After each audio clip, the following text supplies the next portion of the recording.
Welcome to the program. My guest is oncologist Ranjana Srivastava. Now let's talk about your chemotherapy. She's an expert in doctor-patient communication, a columnist, and the author of books on the intersection between medicine and mortality. We as a community have so much to learn. Ranjana works in the public medical system after an education in the US, India, and Australia. She was a guest on this program first in 2010. After hundreds of conversations about life and death, her latest book is A Better Death.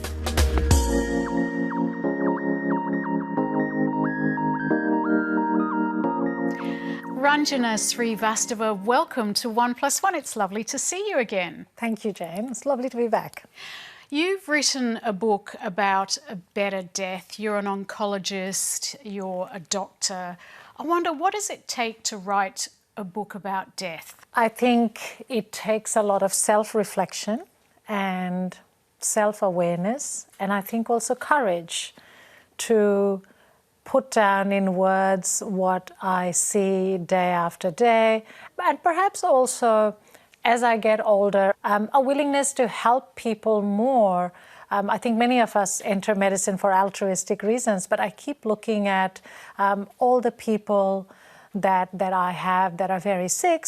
Many of them are terminally ill, and I kept thinking that it wasn't possible for any single individual to accumulate all the wisdom that it takes to live well and then to die well. And so for a number of years I've thought about putting my observations and advice in a book that other people can benefit from, and that's how the book came about.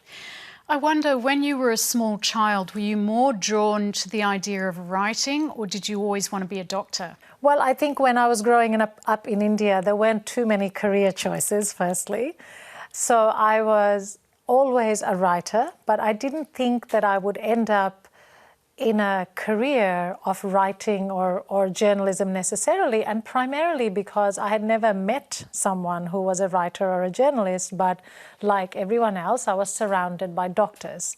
So I think that I felt as if medicine was a natural fit for me, but I never let go of my desire to write and publish, but basically to write. And so I would say that the other career I have as a writer or a journalist has been a career of serendipity. You were born actually in Canberra, and then the family moved back to India. Your dad was a physicist, your mum had a degree in psychology.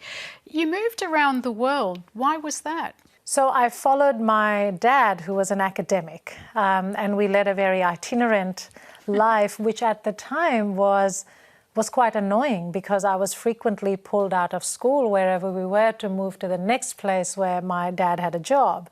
And I was actually quite resentful of this. But in retrospect, having grown up on many continents and having experienced both life and healthcare, of course, in different countries, has really given me a rich perspective.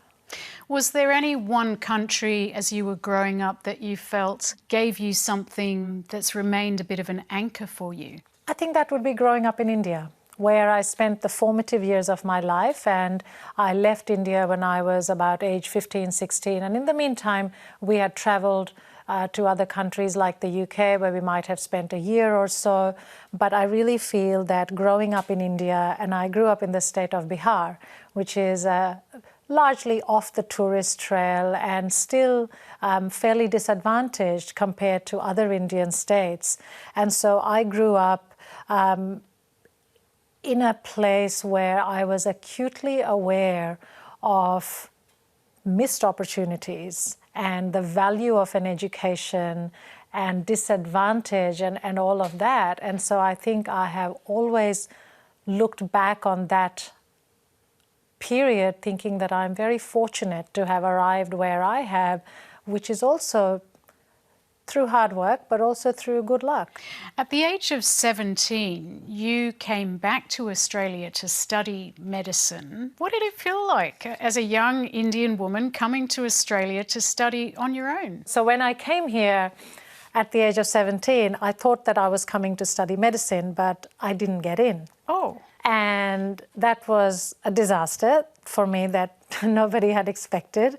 And then it wasn't until I showed up to enroll for another course that news came through that I had been admitted to medicine. That must have been devastating for you. Well, it was not only personally very devastating, but also imagine, the thoughts of my parents who had sent me to study medicine. And, of course, again, in the era without instant communication and without the internet, everything just moved very slowly. So as it turned out, I had gotten a place in medicine, but the communication had become lost. So it wasn't until I showed up to enroll in another course, and God forbid I would have made a terrible engineer, that I realized that I was actually going to study medicine. So things righted themselves fairly quickly. Look, it was a tough time, and I think living alone and having to manage a household and a budget and all those things and studying was tough. You and your now husband Declan went to work as, were you medical practitioners when you worked in the tsunami affected areas in 2004? I went to the Maldives. We were both doctors by that time, and Declan stayed home but supported me because I was doing quite a bit of fundraising for the people who had been affected by the tsunami. And what kind of scene confronted you there? So I worked on an island where people had been evacuated to. So one day I visited the island that had been damaged, and it's indescribable. There was not a single thing on the island that was upright. And there were all these scribblings on the blackboard from the day in a school, and the entire school was destroyed, and every single house was destroyed. And then there would be a doorway, for example, that was intact or something. And there were these boats that were upturned. It was very confronting. But volunteering there also made me realize some things about the politics of healthcare and the politics of aid. And I actually wrote a piece about it in Time magazine when I came back, because what astonished me and also shocked me out of my naivety is, as a doctor working on a tsunami-affected island, I would be raiding through drug boxes to give medication to people. So, what did we need there? We needed things like asthma medication, things to stop diarrhea and vomiting, etc. And sometimes I would go through these boxes of aid that had been donated, and there would be the most expensive anesthetic that had arrived from Europe, and somebody had just thought that would be a great idea, or a single dose of a potent antibiotic. So it was all the wrong stuff that you needed. It wasn't what you needed. It wasn't what I needed, but someone had obviously spent a lot of money gathering that stuff, sending it across, and more importantly, the stuff that I needed wasn't there. So we lost patients as a result because we couldn't provide basic general medicine, but we had this high-end stuff that had been sent to us out of goodwill. Some years ago, you had your own personal tragedy when you lost twins before they were born. How did that colour your world, seeing that you had seen life as a doctor and now you were seeing life as a patient and one who was in great need? Oh my gosh, I think that was a transformational event in my life. Firstly, as a patient, I witnessed and felt the utter vulnerability and helplessness of patients all over the world when they're sick and when they don't know what is happening to them. I was very fortunate to be in such a great healthcare system where I was safe, and I knew that I would survive the episode. The thing that changed me was the behavior of my doctors, and I've written and spoken about this in the past, where the obstetrician who came upon this situation of the twins dying in utero was completely taken aback because it was so unexpected. I had been healthy throughout the pregnancy. And I remember he took me into this little room, which was never used to see patients because patients came and had a scan and then went off. And I distinctly remember sitting across the table from him, and he had tears in his eyes, and all around him there were pictures of his children, and he looked uncomfortably at them. And I think if he could have done this without being so obvious, he would have turned them all away. And I think he was so upset at my grief that immediately it felt like my grief was shared. And you know, it made me realize the importance of those particular moments when people find out bad news, and how much the conduct of a doctor and the emotions of a doctor affect the patient's journey and the patient's recovery. Did you worry that you would never have children, and did that upset you? So shortly before I lost the twins, I had been in the Maldives. And in the Maldives, I had met several people who had gone to the seashore on the day, and a wave had come and engulfed their child, and the child had been washed away. So I think, you know, in some way I had come back with so much perspective on grief and loss, and sometimes how inexplicable these things are, that in a way that became a form of solace for me. And obviously it's devastating when you lose a pregnancy, because yes, you do wonder about whether you will ever experience pregnancy again, but I'm fortunate that I have 3 happy and healthy children. Just before I came to interview you, I've been having lots of conversations with people about death, since your book is about better death. And somebody said to me, how could Dr. Ranjana go day after day facing people who largely have a poor prognosis, and what does that do to you? I mean, it's not kind of the conversation you'd come home and say, well, honey, this was my day. You know, there are tough conversations and tough realities all around you. How do you deal with that? That's true. There are difficult conversations and difficult days, but when someone complains to me that the dishwasher isn't working, it's a great rejoinder to say, do you really want to hear about my day? How do I deal with this? Well, I think firstly, it's important to accept that our mortality is inevitable, and it's something that you cannot prevent from happening to people, but you can certainly be a part of the end of their life, and you can make it as comfortable and as dignified for them and for their loved ones. And I think if I went into work thinking that my job was to salvage people from death, I would feel like a failure every single day. But if you go in with the notion that you can help people live well and die well, then there's a different focus. We're going to talk about a lot of issues around the subject of cancer and death. I want to ask you first, though, because it's been in the news lately, there's been controversy about the idea of crowdfunding for medicine like brain surgery.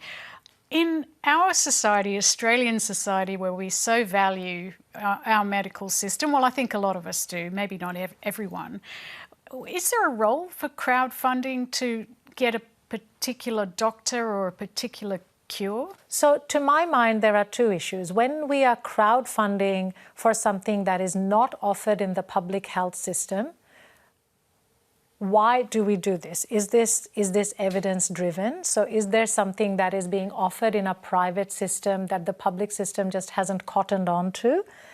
And having worked all my life in the public health system, I don't think that is by and large true. Right. There are certain things that may not be offered in the public health system that is absolutely true, including cancer treatments, but often that is because there are questions about efficacy.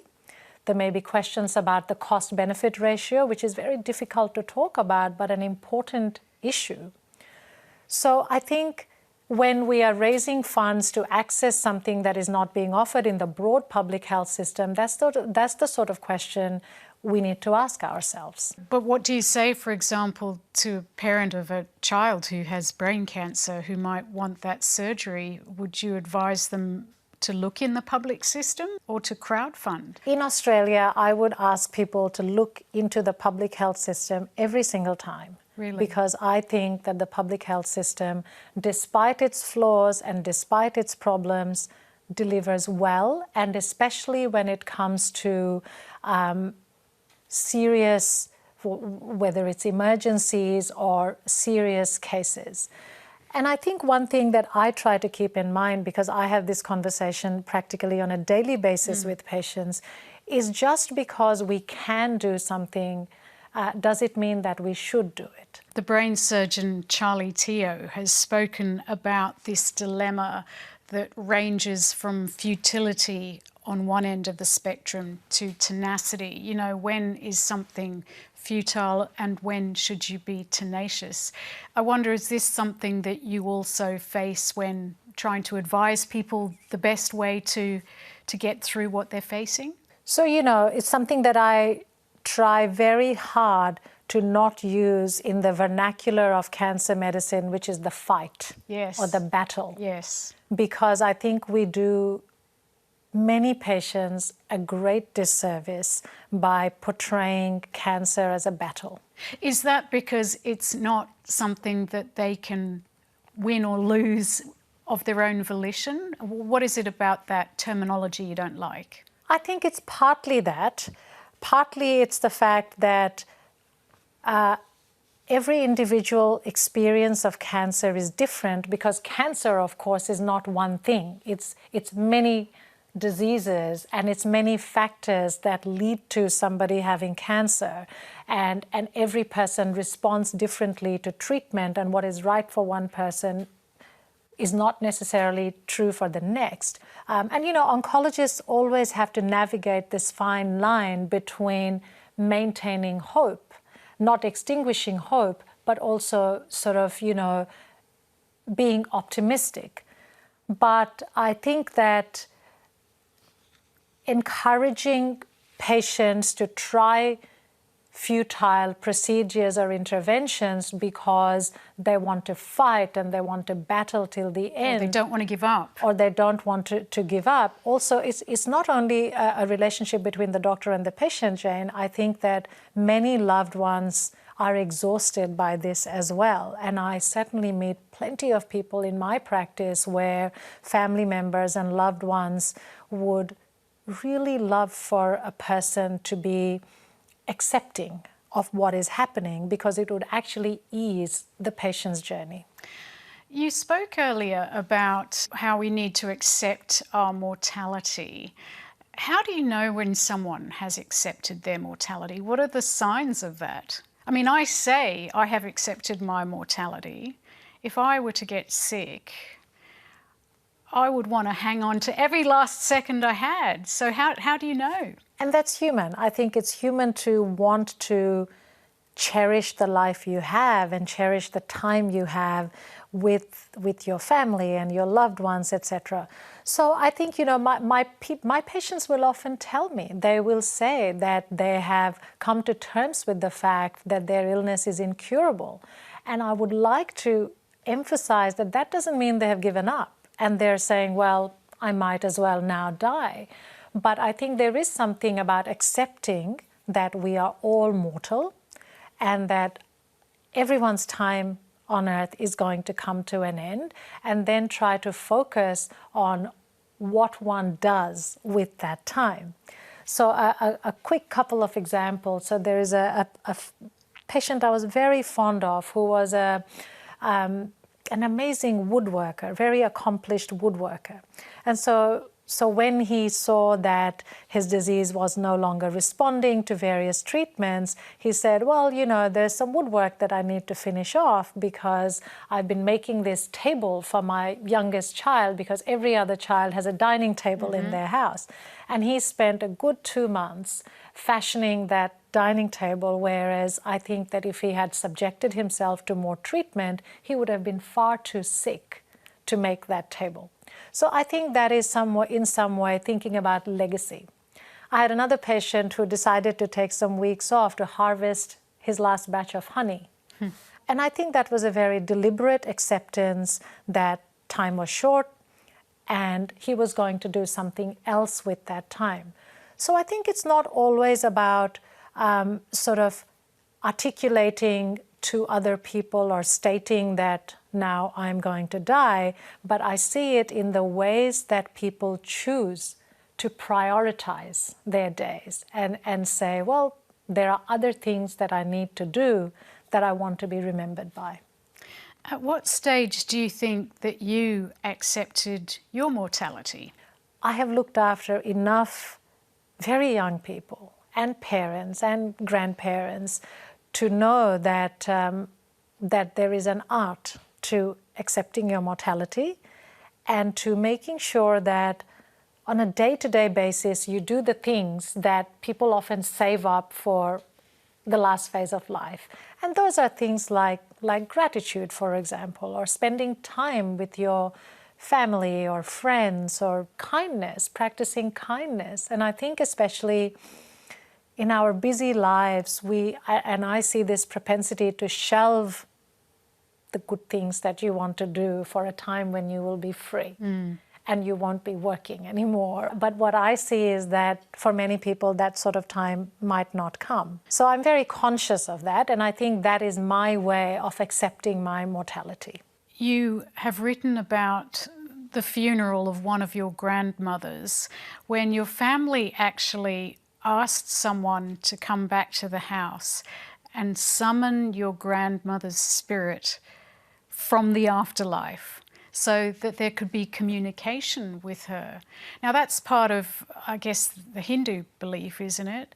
When you look back at that now, how do you put that into context? I mean, do you, as a doctor, believe in an afterlife? So I actually remember sitting in that circle so clearly. It's funny how some things never leave your mind, and summoning this spirit. And I wrote about it in the context of various things that bereaved family members do. So, for example, was there a medium, or did someone speak in her voice? Or? No, a person came who was supposed to be, I suppose, an afterlife whisperer.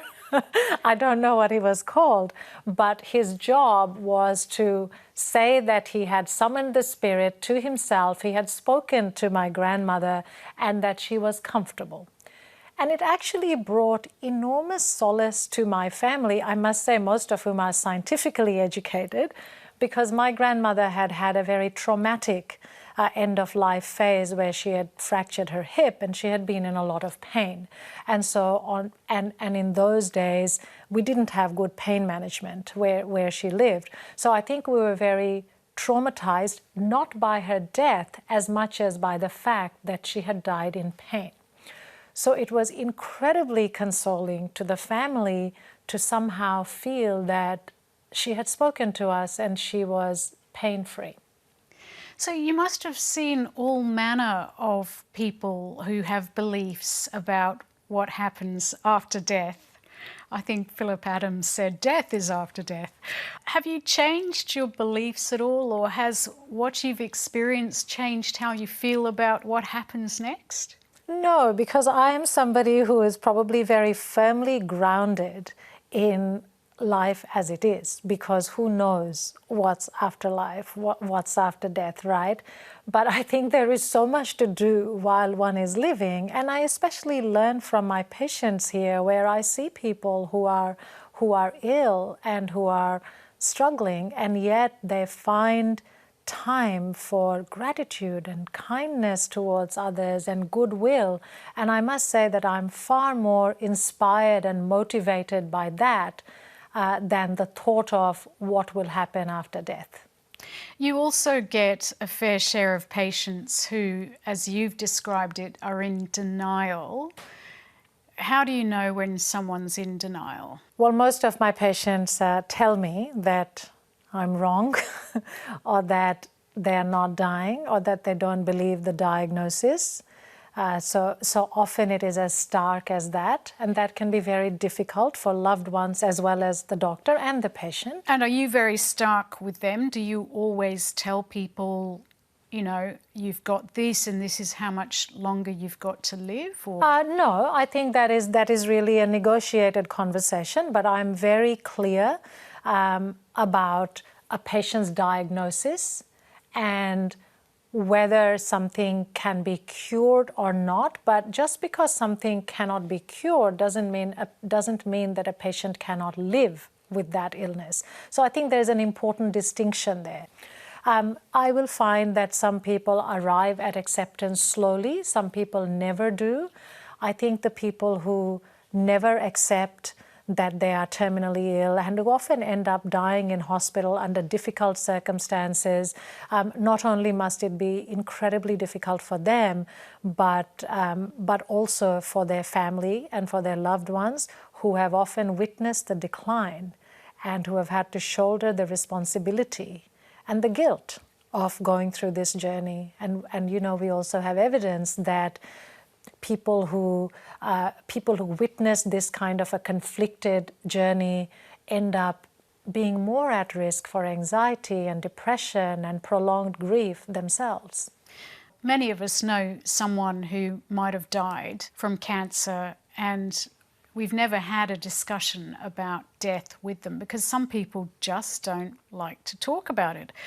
I wonder, is it possible to live with death in a sense as you do, but keep your feet firmly planted in the stuff of life? I mean, it sounds like it would be something that could be an enormous weight. Do you think the two can exist side by side? I think, yes, I think it can. And I think my book is filled with stories of patients and accounts of patients who have managed to do just that.